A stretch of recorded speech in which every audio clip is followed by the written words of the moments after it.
2, 1. 7 things you really ought to know about the Queen. I'm Jamie East. This is the Smarter 7. In this episode of The Smarter 7, we take a look in more detail at a significant moment in history that gets you up to speed on the what, the why and the how. As Queen Elizabeth celebrates her Platinum Jubilee, this episode takes a look at the past 7 decades of her reign.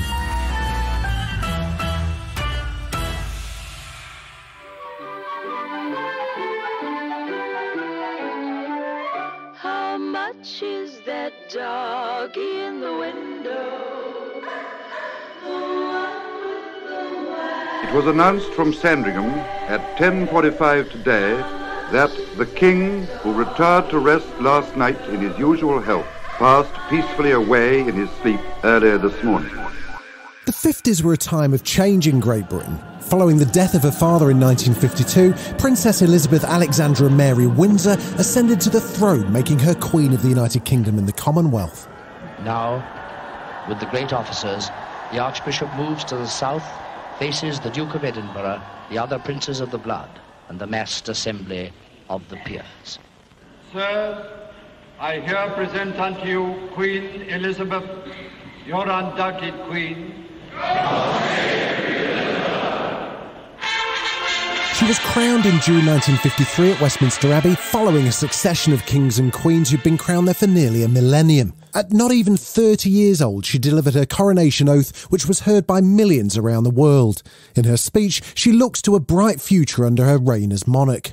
I am sure that this, my coronation, is not the symbol of a power and a splendour that are gone, but a declaration of our hopes for the future, and for the years I may, by God's grace and mercy, be given to reign and serve you as your Queen. The monarch's Christmas message was a tradition that started in 1932 with King George V, and 1957 brought with it the first televised Queen's Christmas message. In it, Her Majesty summed up how much the 1950s had brought change to the world. Today, things are very different. I cannot lead you into battle. I do not give you laws or administer justice, but I can do something else. I can give you my heart and my devotion to these old islands and to all the peoples of our brotherhood of nations.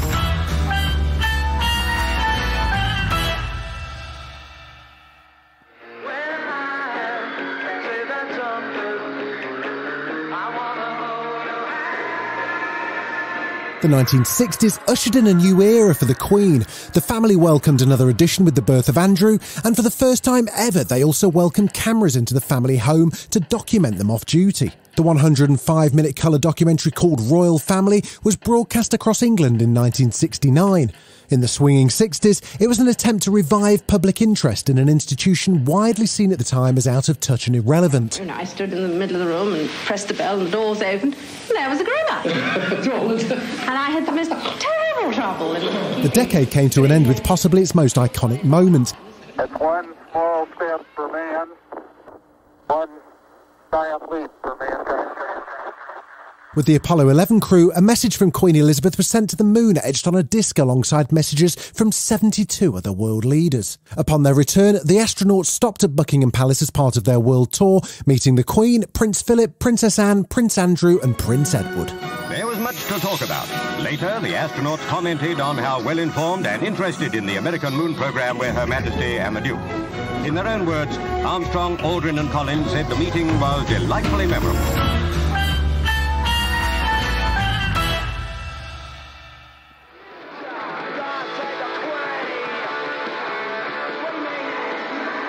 As the 70s rolled in, the colour of the decade was certainly silver.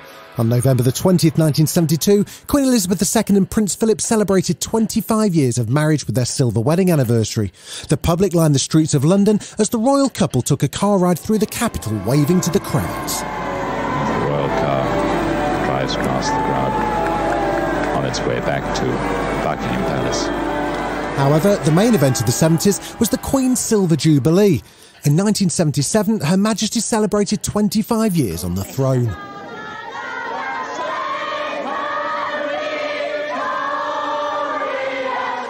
This was welcomed with street parties and parades throughout the UK and the Commonwealth, culminating in June with the official Jubilee Days held to coincide with the Queen's official birthday.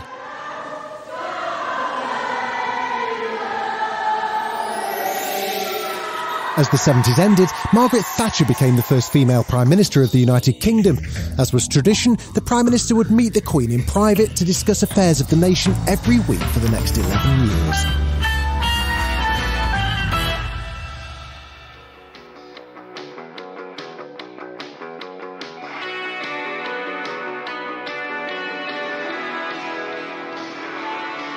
The 1980s began with what's been dubbed as the fairy tale wedding, watched by 750 million people worldwide. On the 29th of July 1981, the Queen's eldest son, Prince Charles, married Lady Diana Spencer at St Paul's Cathedral. I, Charles Philip Arthur George.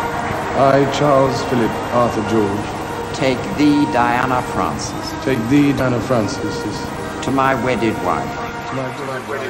There was a national holiday for the event, and street parties were held up and down the country to celebrate the occasion. Despite the promising start, the 80s were a challenging time for the Queen. In 1981, Her Majesty survived an assassination attempt after a man fired 6 blank shots at her as she rode down the Mall. Then, one of the most bizarre things to ever happen to the Queen. I'm in the Queen's bedroom, so to make sure it's the Queen, I walked to the window because she's looking very small in her bed. In the early hours of the 9th of July 1982, Michael Fagan, an unemployed man from Clerkenwell, broke into the Queen's bedroom through an open window. And suddenly she sat up. What are you doing here? Get out, get out. And she jumps out of bed. What are you doing here? The Smarter 7 will be right back after this.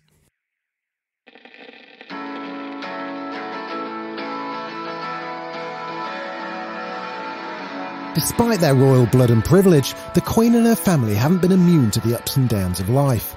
The 1990s were a particularly turbulent decade, as the Queen candidly said herself on the 24th of November when she gave a speech at the Guildhall to mark the 40th anniversary of her ascension to the throne. 1992 is not a year on which I shall look back with undiluted pleasure.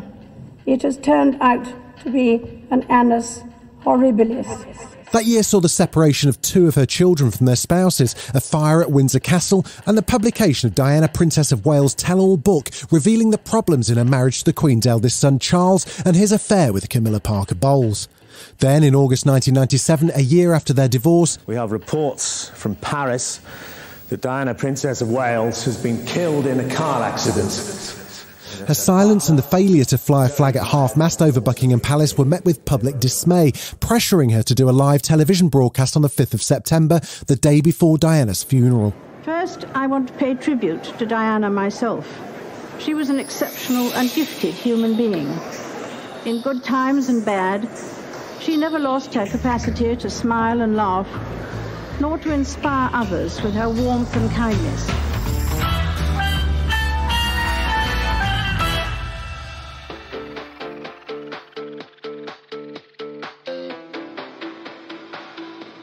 As Queen Elizabeth's reign entered the noughties, she was struck by a series of sad passings. Princess Margaret, the Queen's younger sister, died on the 9th of February 2002 after suffering a stroke aged 71. And just over a month later, the Queen also lost her mother, the Queen Mother, who died aged 101. At Windsor Castle tonight, the Queen is mourning the loss of her mother, who at times had seemed so indestructible. She died at her home close to the castle, where she'd been since the funeral of her younger daughter, Princess Margaret, in February. 2002 began as a sad year for the Queen, but there are also happy times. Millions of people across the country came together to celebrate the Golden Jubilee. To celebrate her 50 years on the throne, the Queen and Prince Philip travelled extensively. They visited 70 cities and towns across England, Scotland, Wales and Northern Ireland, and travelled more than 30,000 miles around the world, visiting Jamaica, New Zealand, Australia and Canada. But the celebrations don't end there. Of the couple, there's Camilla Parker Bowles, smiling, beaming. And Prince Charles. On April the 9th, 2005, her son Prince Charles married Camilla Parker Bowles, who became the Duchess of Cornwall in a civil ceremony at Windsor Guildhall, followed by a blessing at St George's Chapel, Windsor Castle.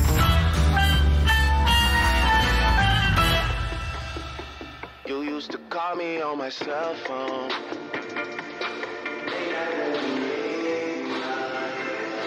Moving into the present, the 2010s brought about a remarkable transformation to the crown.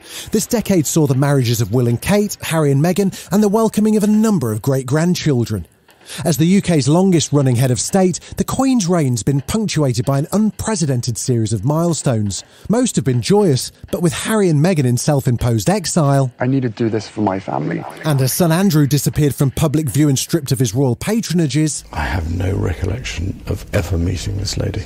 And of course the death of her husband, Prince Philip. We have been inspired by his unwavering loyalty to our Queen, by his courage, fortitude and faith. The Queen's succession is now clearly in the mind of both the public and the Crown. Moving beyond the Platinum Jubilee, the next generation of royals will need to establish their roles in a country that may be progressing past a monarchy. It's now up to the future kings and queens of England to protect the Crown's legacy and stabilise its foundations for years to come. And whether you listeners are monarchists or Republicans, I don't think anyone can disagree that the Queen has certainly put the hours in. Happy Jubilee, ma'am. The Smarter 7 is part of the Smart 7 family, written and produced by Daft Doris. Hit the follow button for daily updates at 7 a.m.